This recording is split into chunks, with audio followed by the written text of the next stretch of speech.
Алия, бүгүн эмне сабактар болду? Музыка сабагы болдубу? Болду. Кайсы ырды ырдадың?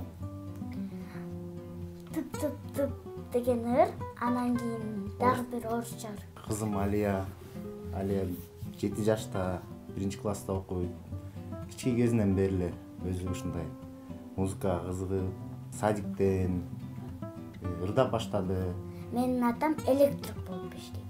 Атама кошуналар микроволновкаларын, плиткаларын, обогревательдарын алып келишет. Бүт бартын электричествонун баарын алып келип беришет. Аларды атам оңдойт.